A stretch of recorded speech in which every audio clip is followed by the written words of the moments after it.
Welcome to Rhythms of the Land. We come together to celebrate the heartbeat of this land, the diverse and vibrant languages of Indigenous peoples across Canada. Language. I cannot wait to watch this. The Rhythms of the Land is a new documentary set to premiere on July 12th on CTV and CTV2 that takes a look at powerful performances by Indigenous artists singing in their mother tongues. For a look, we're joined by Georgina Liberty, Director, Office of the Commissioner of Indigenous Languages. Thank you so much for being here this morning. Thank you, Bill, for having me. This is wonderful. I was telling you a little bit about my early exposure at a reserve near Montreal, Ganawage, with some friends who lived there, and took me to a powwow, and I was just mesmerized. It was just so beautiful and so rich, and I think we can learn a lot, and I'm glad we are. But tell me a little bit about Rhythms of the Land. What do you want people to take away from this music documentary? I know it covers a lot, and it really features Indigenous artists speaking in their own language. What would you like viewers to kind of take away from this? Well, we're hoping that viewers are going to take a look at it with open eyes and open heart, and really listen to the music and get to understand the connection that we as Indigenous peoples have to this land and to our culture and our traditions, and how connected our land and language are. I feel we as a whole society can learn a lot from the stories that are passed down. That's such a beautiful tradition in Indigenous culture.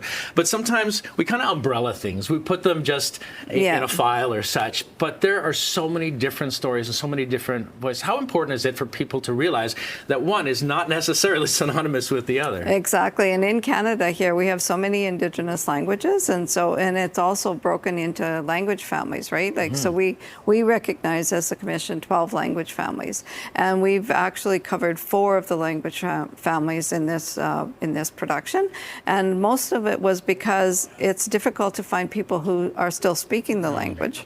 So that's a challenge. But then even to find musicians who can sing in their mother tongue language was also another challenge. But we're really thrilled. I mean, we have 16 artists across the country. We went from coast to coast to coast to be able to produce this production, and the entertainment is just amazing. I mean, we have something for everyone in, some younger generation people, which we're thrilled about, because, as you know, most of our languages are dying. And for example, the Michif language, which is my language, is almost extinct, right? And so to find people that could still sing in their mother tongue in Michif was really amazing for me personally.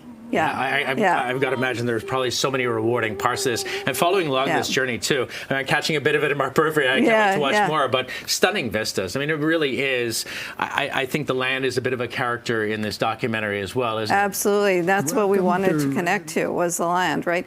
And every artist that we spoke to, we didn't tell them where we wanted to go, and what we knew we didn't want was a studio production. There are a couple of studio pieces in the production, but for the most part, when we gave the artists an opportunity to say where they wanted to record, they all chose their homeland. They all went, even if they live in Montreal, Vancouver, Toronto, whatever, they all went home to the land. And that was important. Absolutely. And you're talking a little bit about language revitalization, and you're talking here about going to the elders, and sometimes that's becoming a little bit more challenging. How does that process work then at its very base if you are starting to lose some of the storytellers? Is it a race against time?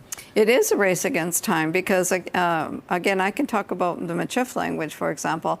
As far as we know, there are around 200 Michif speakers left. Wow. So it's very close to being extinct, right? And so when you think about that, and you think about other languages, like we have over 70 different languages and Indigenous languages in this country. And when you think about the number of people who are, elders passing away, people that never spoke their language because of, forced assimilation, right? Yeah. These kinds of issues. So trying to revive it and bring it back, is we wanted to be proud of something and to encourage young people to say, hey, I should learn my language. Look at what this young artist is doing, or what this older artist is doing. And again, it covers all kinds of genres, like in Indigenous language. So I love it. Like I said, we can learn so much, and we can be entertained and just enjoy everything about this. I can't wait to see it. It's obviously going to be an important piece of art in terms of a historical perspective as well.